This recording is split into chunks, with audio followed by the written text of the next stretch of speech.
পশ্চিমা দেশগুলো ইরানের পরমাণু কর্মসূচিকে বড় হুমকি মনে করে, তাই তারা ইরানের ওপর নানা নিষেধাজ্ঞা আরোপ করেছে এবং চাপ সৃষ্টি করছে। ইসরায়েল এর চেয়ে বেশি তৎপর, তারা ইরানের পরমাণু স্থাপনায় হামলার হুমকি দিয়েছে। তবে যুক্তরাষ্ট্রের অনুমতি না পাওয়ায় তারা হামলা করতে পারেনি।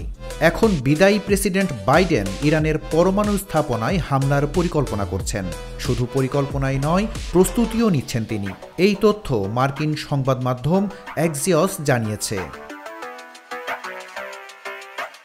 যুক্তরাষ্ট্র এবং ইসরায়েলের হুমকির পর সেনাদের প্রস্তুত করছে ইরান। ইরানের সামরিক বাহিনী যুদ্ধের জন্য প্রস্তুত। আইআরজিসির স্থলবাহিনী ব্যাপক মহড়া শুরু করেছে। আইআরজিসি স্থলবাহিনী ইরানের কেরমানশাহ প্রদেশে বড় আকারের মহড়া শুরু করেছে। এই মহড়ার লক্ষ্য হচ্ছে যুদ্ধ প্রস্তুতি বাড়ানো এবং নিরাপত্তা হুমকি মোকাবেলার প্রস্তুতি। টাইমস অফ ইন্ডিয়ার প্রতিবেদনে বলা হয়েছে, বিশেষ করে ইসরায়েল ও যুক্তরাষ্ট্রের সম্ভাব্য হুমকির বিরুদ্ধে ইরানের চলমান সামরিক প্রস্তুতির অংশ এই মহড়া। পশ্চিম ইরানে শুরু হয়েছে পয়ম্বার ই আজম এর মহড়া। মহড়ায় মির্জা কুচক খান ব্রিগেড সহ বিশেষ বিভাগ অংশ নেয়।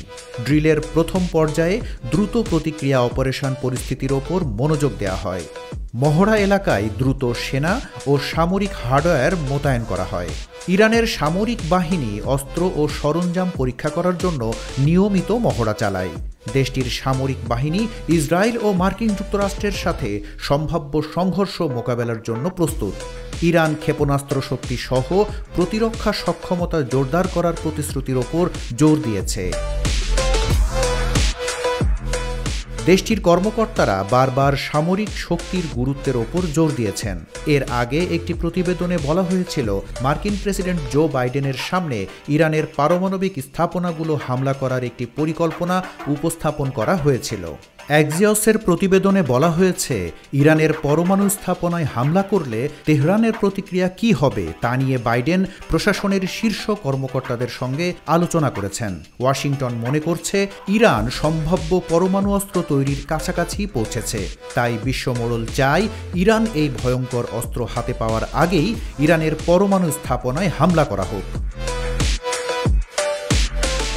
13 জানুয়ারি সুইজারল্যান্ডের শীর্ষ 3 ইউরোপীয় শক্তি ফ্রান্স, ব্রিটেন ও জার্মানির সঙ্গে পরমাণু আলোচনায় বসবে ইরান।